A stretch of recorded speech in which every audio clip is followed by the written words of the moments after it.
जो चित्र बना है ना फोकल दूरी है, ठीक है। और जो यू है यह वस्तु की दूरी है, और जो एफ है यह फोकस दूरी है। एफ क्या है? फोकस दूरी है। अब वस्तु दूरी किसको कहते हैं? देखो, कोई भी दर्पण हो, अवतल दर्पण हो या उत्तल दर्पण हो, उस दर्पण में ध्रुव और वस्तु के दूरी, यहाँ पर देखो ये दर्पण की ध्रुव है और ये कोई वस्तु यहाँ पर रखा हुआ है, ठीक है। ध्रुव से वस्तु के दूरी को हम क्या कहते हैं? वस्तु दूरी। कोई दिक्कत नहीं ना है?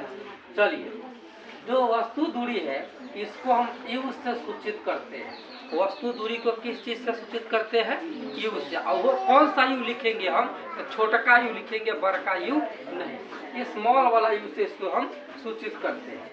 अब बात आती है कि प्रतिबिंब दूरी किसको कहते हैं। देखो, I4 होता है इमेज।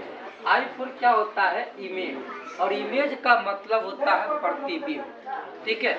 इमेज का मतलब क्या होता है? प्रतिबिंब।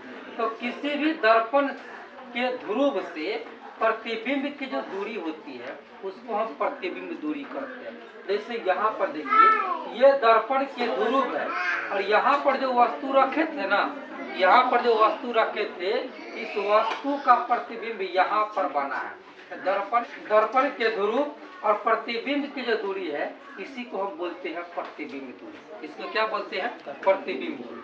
और जो प्रतिबिंब दूरी है इसको हम भी से सूचित करते हैं। वो कौन सा भी लिख रहे हैं? तो छोटा वाला भी लिख रहे हैं, बड़ा वाला भी नहीं। फोकस दूरी की बात करें, ठीक है, तो दर्पण के ध्रुव और जो दर्पण की फोकस है, इन दोनों के बीच के दूरी को हम क्या बोलते हैं? फोकस दूरी। क्या बोलते हैं? फोकस दूरी। अगर फोकस दूरी की देखो, ये सब चीज समझने के लिए है। ये चीज जो है समझ, प्रतिबिंब की ऊंचाई और वस्तु के ऊंचाई के अनुपात को हम आवर्धन कहते हैं, ठीक है। आवर्धन किसको कहते हैं?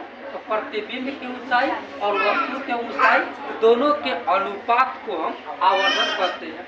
जैसे सपोज कर लीजिए, ठीक है, जैसे सपोज कर लीजिए कि किसी दर्पण में जो वस्तु की ऊंचाई है, देखो यहाँ पर देखो, ये वस्तु की ऊंचाई है, ठीक है, इसको हम कहते हैं एच है। और ये प्रतिबिंब की ऊंचाई है, ठीक है, इसको कहते हैं एच है, ठीक है। और इन दोनों का मान लो कि वो 2 मीटर है, सपोज करते हैं 2 मीटर है, और प्रतिबिंब की ऊंचाई है 4 मीटर। तो फिर इसका आवर्धन कितना होगा? फिर इसका आवर्धन कितना होगा? तो अभी तो कहे कि प्रतिबिंब की ऊंचाई और वस्तु की ऊंचाई दोनों का अनुपात कर दो, जो निकलेगा वही बताएगा आवर्धन कितना है। हमारा कितना आ गया आवर्धन? 2 मीटर आ गया, ठीक है। जो आवर्धन है इसको हम स्मॉल वाला m से सूचित करते हैं, ठीक है। हम ये m लिखे तब आता है हिंदी में अपना आप आवर्धन लिखे, तो दोनों चीज सेम है, ठीक है। अब आगे बात करेंगे प्रकाश का अपवर्तन क्या होता है, ठीक है। प्रकाश का अपवर्तन क्या होता है? देखो, किसी भी चीज से प्रकाश निकल रही है, चाहे वो प्रकाश सूरज से आ रहा हो तो, चाहे वो प्रकाश से किसी बल्ब, ट्यूबलाइट या लैंप बत्ती किसी चीज से भी आ रहा है, ठीक। तो प्रकाश जो है वह एक माध्यम से दूसरे माध्यम में प्रवेश करता है, ठीक है। और जैसे लैंप को देख लीजिए, ठीक है, जो शीशा है कांच, वो भी एक माध्यम है। शीशा भी क्या है? एक माध्यम। पानी भी एक माध्यम, हवा भी एक माध्यम, ठीक है। माध्यम किसको कहते हैं? तो उस जो प्रकाश निकलते है वो पहले कांच को पार करती है, कांच को नहीं पार करता है। लैंप के ऊपर जो बत्ती है उसके ऊपर शीशा लगा होता है, ठीक है, तो कांच है। तो जो प्रकाश है पहले कांच को पार करता है, और कांच को पार करने के बाद हमारे आसपास हवा है कि नहीं है? हवा है कि नहीं है? है। तो वो हवा वाला माध्यम से कांच को पार कर गया और हवा वाला माध्यम से चारों ओर फैल जाता है, ठीक है। मतलब जो प्रकाश, जो लैंप का जो प्रकाश है, वह लैंप का प्रकाश कांच वाले माध्यम से निकलकर हवा वाला माध्यम में प्रवेश किया। तो होता वहां पर क्या है? देखो, कोई भी प्रकाश हो, जब वह एक माध्यम से दूसरी माध्यम में जब प्रवेश करती है तो वह मुड़ जाती है। क्या हो जाता है? वह मुड़ जाता है, ठीक है। एक माध्यम से जब वह दूसरे माध्यम में प्रवेश करती है तो वह मुड़ जाता है, और इसी घटना को जो है हम प्रकाश का अपवर्तन कहते हैं।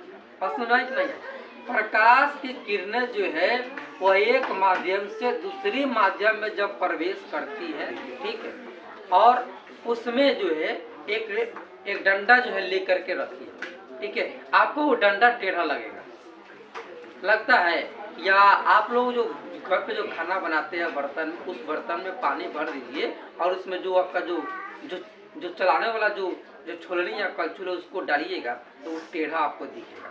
तो ऐसा इसलिए होता है कि प्रकाश अभी तो हवा माध्यम में है, ठीक है, अब प्रकाश जब पानी वाला माध्यम में प्रवेश करता है तो मुड़ जाता है, इसलिए उसमें रखी वस्तु भी हमको मुड़ा हुआ प्रतीत होता है। बस समझ में आए? कुशन प्रकाश की अपवर्तन है, ठीक है, या कुशन ये है कि गिलास में रखी हुई सिक्का उठा हुआ दिखता है, क्यों, ठीक है, या आप बाल्टी को जब पानी से भर दीजिएगा तो उसका पेंदी जो है ऊपर उठन लगता है कि इसका पेंदी जो है ऊपर उठ गया है ना। ऐसा इसलिए होता है क्योंकि प्रकाश का उसमें अपवर्तन होता है। प्रकाश वायु माध्यम से जल माध्यम में प्रवेश करता है। अभी चारों तरफ हवा है कि नहीं? हवा है। प्रकाश यहाँ भी आ रही है कि नहीं आ रही है? आ रही है। अब बात क्या है, प्रकाश अभी हवा माध्यम में चल रहा है, यहाँ पे हम बाल्टी रख देंगे पानी से भरा हुआ, तो प्रकाश जो हवा माध्यम से चलकर पानी वाला माध्यम में आएगा तो वो मुड़ जाएगा। क्या होगा? वो मुड़ जाएगा। और मुड़ जाता है इसीलिए